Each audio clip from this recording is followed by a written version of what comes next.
Baik, Prof. Aris tadi sudah menjelaskan dengan sangat menarik ya. Kemudian bagaimana sekarang gitu ya, informasi geospasial, kalau dulu nih ketika kita sekolah kan taunya ya, informasi geospasial itu peta ya, Prof ya. Kita buka peta, kemudian eh, peta Indonesia dipajang di dinding-dinding sekolah besar sekali, atau kita buka atlas. Dan di mana sekarang eranya adalah kemudian digitalisasi informasi geospasial, kemudian menggunakan sistem informasi dalam penggunaan data geospasial.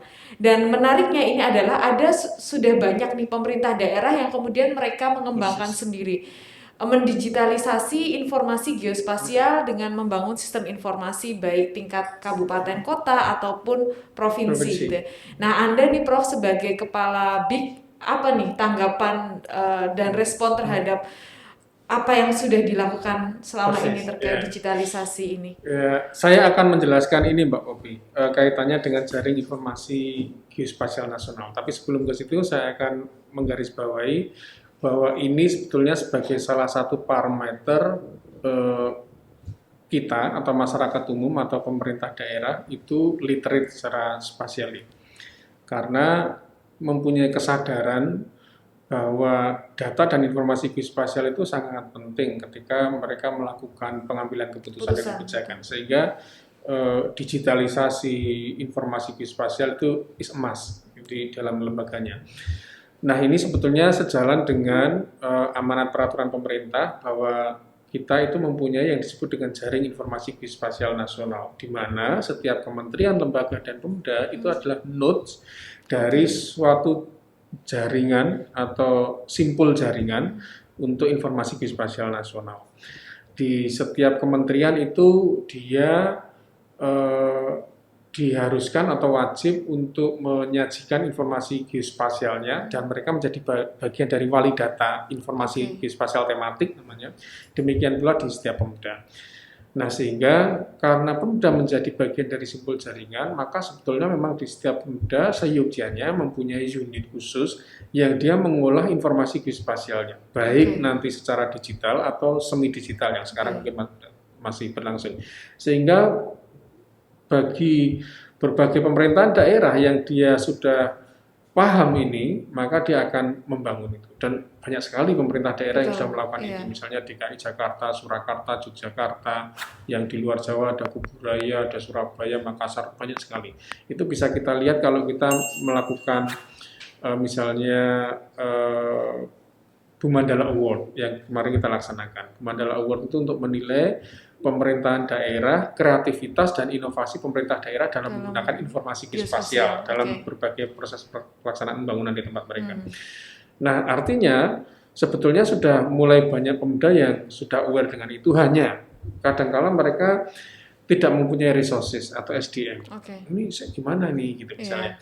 Karena biasanya kalau dulu-dulu itu biasanya kalau orang yang sudah di training, SDM Pemda yang sudah di training, sudah dia mumpuni, kemudian dia menghandle informasi geospasial itu di daerahnya, promosi. Ya, sehingga tidak ada yang menghandle lagi. Nah, sekarang sebetulnya ada solusinya karena sudah ada formasi ASN fungsional surveyor pemetaan namanya. Dan ASN surveyor pemetaan ini pembinanya di kami di Badan Informasi Geospasial. Total kata para ahli yang sudah melakukan analisis itu kita butuh 6.000 ASN Indonesia. persis survei pemetaan, dan sekarang mungkin baru sekitar 1.500 itu kebanyakan atau 60%-nya mungkin di ATR BPN. Bukan di BIG malah. Karena BIG orangnya nggak terlalu banyak ya. Kita punya staf hanya 700-an. Oke, let's say 600 itu adalah survei pemetaan di tempat kita. Yang lainnya lebih banyak di ATR BPN. Di Pemda sudah mulai. Nah, maksud saya dengan corong SRI ini itu bisa juga kita menyampaikan, makanya saya perlu dekat-dekat dengan SRI itu karena dia punya partner dengan Pemda banyak, agar mendorong, kita seluruhnya mendorong kalau pas ada formasi ASN, tolong bukalah formasi ASN untuk survei pemetaan. Ya, karena mereka bisa ditugasi dan harus ditugasi untuk pengelolaan informasi geospasial di daerah mereka. Sehingga kalau bupati, wali kota, gubernur itu memerlukan data terkait dengan itu atau instansi yang lain, Bapeda, dinas yang lain memerlukan itu memang ada person in charge-nya yang dia mengelola unit itu, termasuk upaya digitalisasinya. Jadi larinya sebenarnya ke sana. Oke, jadi kemudian Prof. Aris ini ingin menyampaikan gitu ya, penting sekali mungkin untuk sekarang dalam pemerintah daerah mulai untuk memperhitungkan pentingnya tadi ya jabatan untuk surveyor pemetaan ya. Pemetaannya. Kemudian tadi surveyor pemetaan ini tidak hanya sebatas hanya sekedar melaksanakan aktivitas untuk pemetaan saja, tetapi kemudian tadi bertanggung jawab untuk digitalisasi. Persis.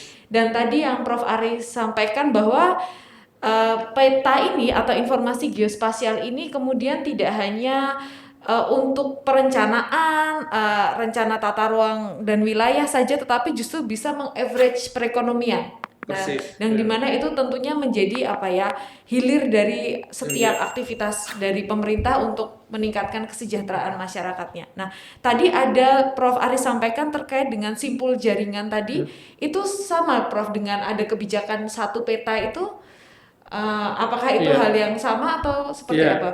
Nah, mungkin ada interseksinya. Kalau simpul jaringan itu adalah bagaimana setiap lembaga, kementerian, lembaga, dan Pemda, dia mengolah data terkait dengan informasi geospasialnya yang dia terhubung satu dengan yang lain. Kita bisa bayangkan misalnya kementerian terkait dengan informasi spasial tentang lahan hutan. Kadangkala kan harus tumpang tindih atau terjadi overlapping dengan misalnya lahan pertambangan. Nah, sehingga akses informasi yang seperti ini kan diperlukan. Demikian pula sampai dengan Pemda.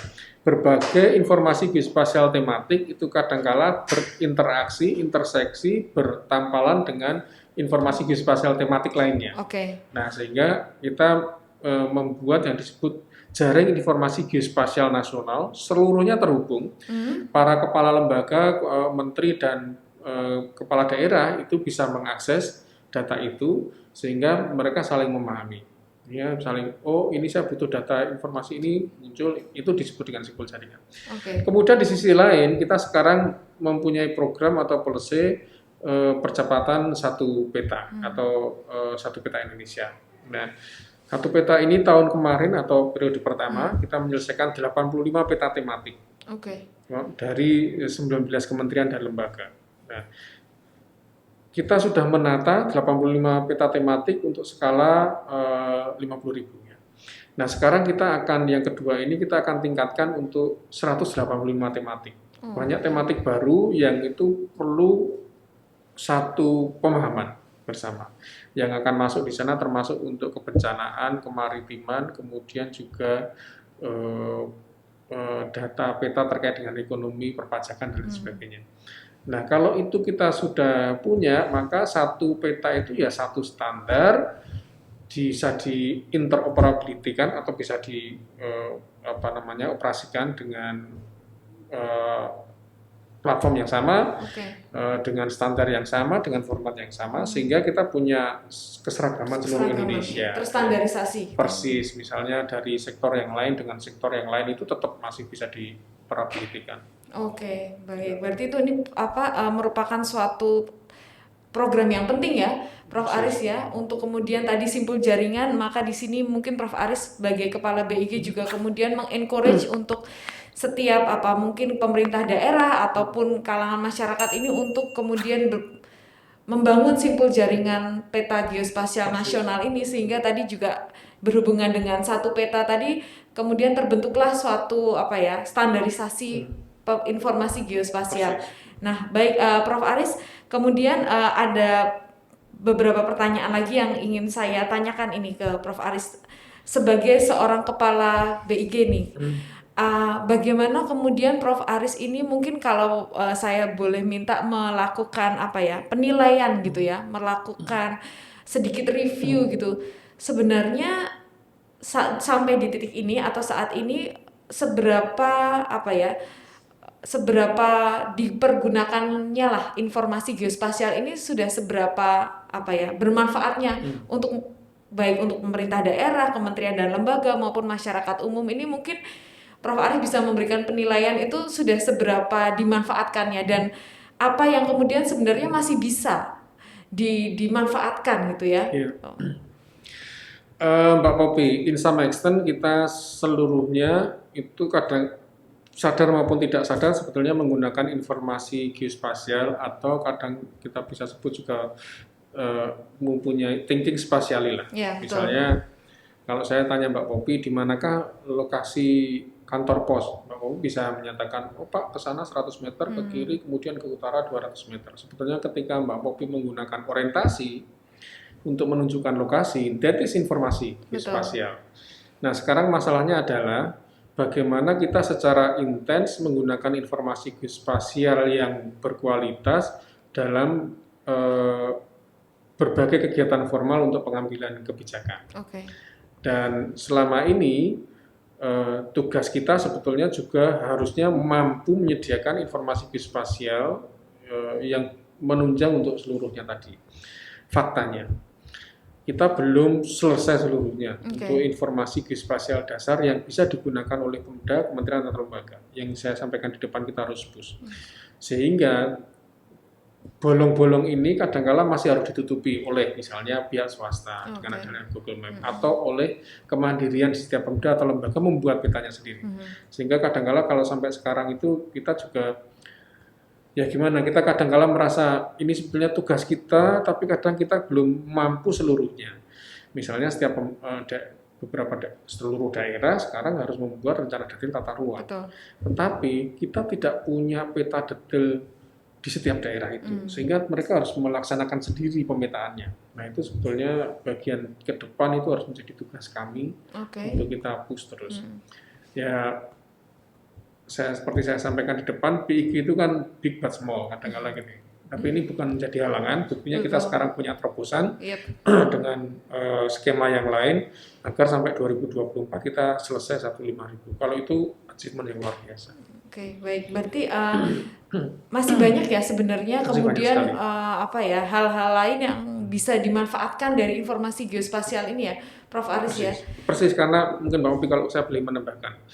Yang saya sampaikan itu kan informasi geospasial dasar. Betul. Masih ada informasi geospasial tematik yang itu oleh kementerian, lembaga, Pemda, masyarakat dia bisa mengembangkannya sendiri. Nah, ketika dia membuat informasi geospasial tematik, tentunya dia mempunyai pemahaman tentang informasi geospasial ketika mereka membuat, atau mereka perlu punya standar, atau mereka harus berkualitas. Itu yang kita garap. Satu, literasi geospasial itu perlu ya, sampai orang paham bahwa kita aware, kita paham, kita tahu bahwa kita butuh itu. Tapi nggak bisa selesai sampai situ.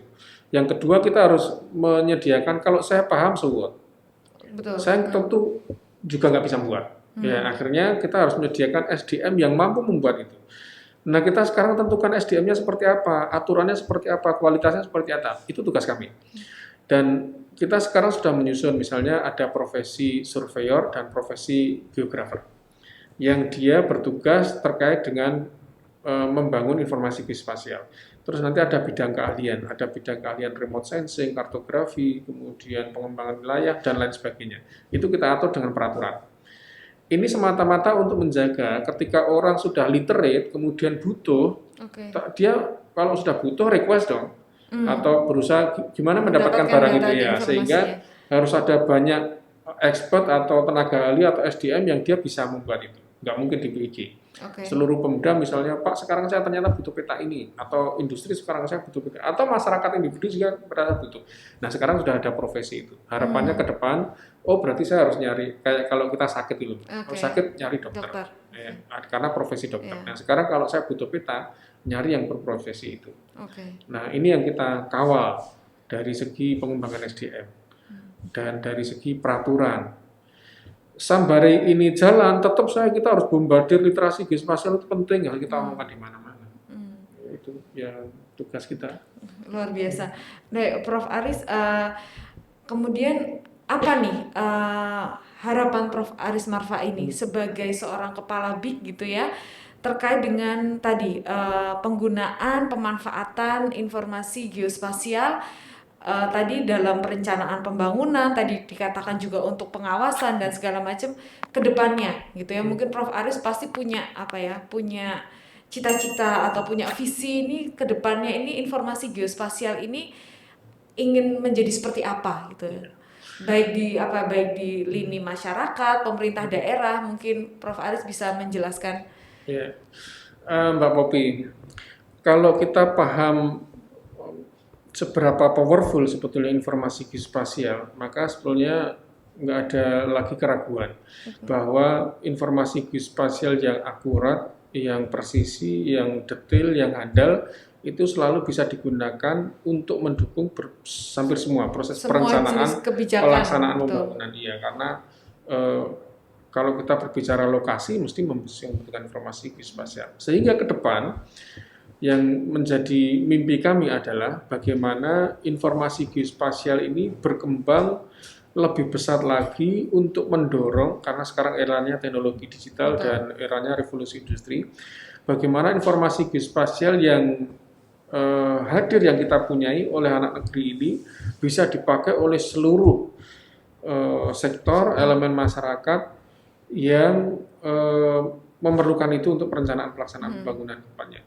Kalau selama ini kan kadang-kadang setiap orang masih harus mencari sendiri, karena kita atau tadi Prof sampaikan membuat sendiri. Persis, karena kita belum bisa menyediakan itu. Dan harapannya kalau kita bisa menyediakan itu, maka tentu lebih mudah tugasnya. Yang kedua sebetulnya, pemahaman lokasi itu kan penting untuk kita sebagai warga negara. Ini bagian kita jadi sangat paham sekali di mana batas negara kita, di mana apa saja yang kita punyai di sini, apa yang kita punya di sini, ada apa saja di situ, ada apa saja di sini, ada potensi apa, macam-macam itu. Sehingga harapannya ini semakin memupuk rasa nasionalisme kita, rasa NKRI kita. Kecintaan pada NKRI. Persis, ya, karena kita lebih paham dengan Indonesia.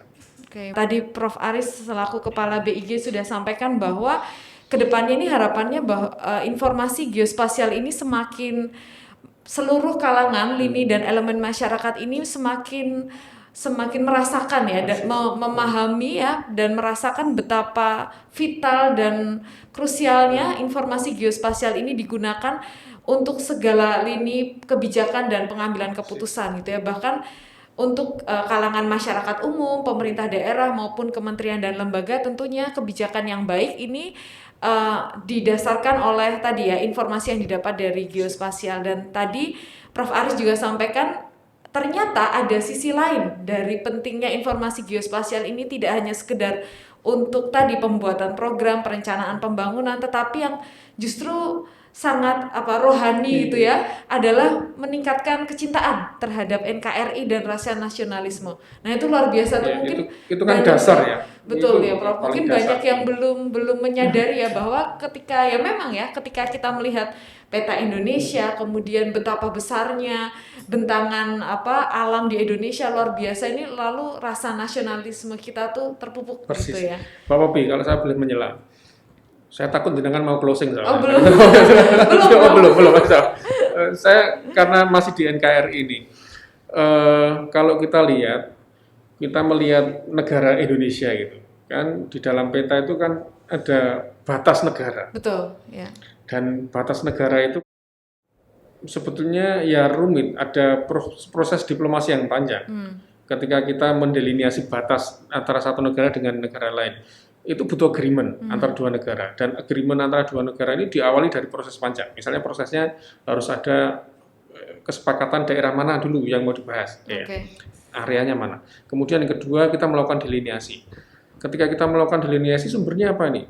Misalnya traktat, sumbernya MOU, sumbernya konsesi yang dulu, sumbernya misalnya adanya perjanjian sejarah. Antar kerajaan, perjanjian sejarah antara misalnya Portugis dengan Belanda, Belanda dengan Inggris dan macam-macam itu. Kita lihat semua itu dokumennya. Kemudian didelineasi, kemudian diplomasi ya, kita melakukan diplomasi. Setuju enggak setuju. Kalau oh ya sekarang setuju. Turun ini kita ke lapangan, melakukan pengukuran koordinat. Kemudian hasilnya kita rundingkan lagi. Terus nanti dirundingkan lagi, ini sistemnya enggak gini, sistemnya harus gini, macam-macam. Setelah itu sepakat antara dua negara, sepakatnya baru segmen kecil tadi ya, yang di awal tadi. Kemudian kita melakukan demarkasi, pemantauan demarkasi. Nah, setelah proses pemasukan demarkasi selesai, nanti ada proses pengelolaan. Perbatasan itu mau diapakan kalau sudah itu ya. Nah, proses yang panjang itu 70% lebih melibatkan BIG. Misalnya yang pengelolaan nanti ada badan yang lainnya. Tapi kalau mulai dari agreement, delineasi, demarkasi itu mesti ada terlibat badan informasi geospasial. Itu salah satu tugas yang selama ini kita emban untuk menjaga kedaulatan, untuk menjaga persis batasnya di mana. Mbak Popi, kita mungkin belum pernah mendengar bahwa Indonesia itu tidak hanya berbatasan dengan 3 negara. Kalau kita paham selama ini kan paling berbatasan dengan Papua Nugini, Timor Leste, mana? Malaysia, Australia misalnya gitu ya. Padahal kita berbatasan dengan 10. Ada dengan Palau, ada dengan India, ada dengan Brunei, macam-macam ya. Ada dengan Filipina. Banyak. Nah, kita bisa bayangkan, kita harus berunding dengan sebanyak itu negara. Bukan kami sendirian, tetapi dengan Kementerian Luar Negeri, dengan TNI, dengan macam-macam. Tapi kita kan bagian support teknis yang penting, dan nggak mungkin ditinggal. Ya, dan kita harus ada di sana, di setiap perundingan. Sehingga kadang-kala kita melihat, kok Indonesia kalau perundingan, misalnya orang awam melihat, ini batas dengan Malaysia 40 tahun nggak selesai-selesai. Gitu, misalnya. Ya karena rumitnya itu. Mereka menyodorkan data baru, atau kita menyodorkan dokumen yang baru yang sebelumnya belum pernah kita diskusikan gitu. Oh ini ternyata ada traktat lama kok seperti ini misalnya. Eksisai lagi. Eksisai lagi. Nanti kalau nggak sepakat, ya sudah nggak sepakat. Cari jalan lagi. Dan kita lakukan seluruhnya. Sekarang kita dengan Timor Leste selesai, dengan Papua Nugini ya Timor Leste 95% selesai. Dengan Papua Nugini, nanti dengan di laut, nanti dengan Filipina, dengan Australia, yang mereka punya karakter berbeda-beda. Dan BIG menjadi bagian yang harus hadir di sini. Dan it's not an easy job ya, Prof ya. That is very tough. Bahkan tidak hanya terkait dengan perbatasan ini, tidak hanya sektor makro dalam artian nasional, bahkan konflik perbatasan antar daerah saja itu juga big issue ya, Prof. Tidak hanya sekedar perbatasan NKRI, bahkan untuk perbatasan antar kabupaten, bahkan di level kecamatan saja itu sudah merupakan big issue, dan itu peran BIG sangat besar di situ ya. Kita sekarang misalnya kebetulan di BIG itu punya pusat pemetaan batas wilayah. Nah, pemetaan batas wilayah itu dibagi dua bagian, yang satu batas negara, yang satu batas wilayah administrasi. Yang kita lakukan adalah yang paling terkecil, sekarang kita melakukan pemetaan batas desa, seluruh desa. Ini konsekuensinya luar biasa. Iya, betul sekali. Urusannya dengan dana desa, urusannya dengan insentif atau dengan subsidi, macam-macam ya. Urusannya dengan luasan lahan. Kalau peta desa atau batas desanya jelas, untuk mencapai luasan kabupaten sebenarnya tinggal sum up, ya nggak? Tapi karena batas dasarnya nggak jelas, ini total dari seluruh batas desa dengan luas kabupaten beda. Ya ini jadi masalah. Belum nanti ada dispute, enggak luasannya enggak di situ ya, menurut nenek moyang saya di sini.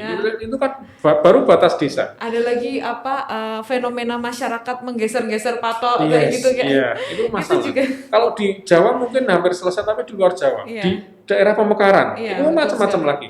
Kita belum selesai. Terus itu nanti kalau kita nyatakan kartometris, masih harus ada forum kesepakatan antar desa. Oh ya ini sudah sepakat ya, Dok. Kemudian dengan peraturan bupati disahkan atau peraturan wali kota. Kalau itu antar kabupaten, maka nanti dengan Permendagri. Kalau sekarang mekar, oke, mekar Pak. Kemudian pemekaran dihitung. A mekar menjadi A sama B. Luasan A 100, begitu mekar A sama B jadi 120. Tambahan luas dari mana? Ya, kan harusnya 50-50, 60-40 gitu kan. Betul. Itu urusannya karena kan panjang kan rentetannya ke dana alokasi ke dana apa macam-macam ya. Dan itu termasuk menjadi klaim potensi alam di situ juga. Itu apalagi kalau misalnya antara kabupaten A sama kabupaten B tengah-tengahnya ada tambang. Betul. Nah, repot itu. Di nego bisa enggak? Wow, tough job ya. Iya, itu gambaran saja bahwa di BIG pekerjaannya sebesar itu. Jadi kalau saya nggak gemuk-gemuk ya wajar ya. Tapi sehat dan fit. Oh iya, oke, terima kasih kalau itu. Sesuai pemetaan. Oh iya. Baik, kemudian mungkin ini terakhir ya, Prof. Aris ya. Tadi sudah sangat banyak sekali menjelaskan peran BIG, betapa pentingnya informasi geospasial bagi seluruh kalangan dan elemen masyarakat di berbagai sektor gitu ya. Mungkin Prof. Aris apa nih closingnya, saya minta breakthrough gitu ya. Apa kemudian bisa sedikit spoil kira-kira apa breakthrough yang akan dilakukan sehingga kemudian para rekan SRI yang melihat atau menyimak podcast ini mungkin bisa tahu dan kemudian mengambil peran untuk kemudian membantu visi dari Prof. Aris sebagai kepala BIG sendiri. Saya selalu sampaikan baik ke teman-teman di BIG maupun untuk semua elemen yang berkecimpungan dengan informasi geospasial. Saya selalu sampaikan, jangan pernah lelah untuk pengembangan informasi geospasial di Indonesia demi NKRI. Itu selalu saya sampaikan. Betul. Jangan pernah lelah, karena ini informasi penting yang ditunggu oleh masyarakat. Dan kita juga nggak bisa sendirian. Semua orang yang dia beririsan atau terkait dengan informasi geospasial, mari terus meningkatkan, membangun, berikhtiar, berpikiran positif, lakukan terus yang terbaik untuk NKRI. Oke, tadi ya karena peran BIG ini yang tadi Prof bilang ini sebenarnya bukan big but small, tapi sebenarnya dia besar big karena tadi banyak sekali peran dari masyarakat yang Big kemudian dalam arti krusial, betul penting ya.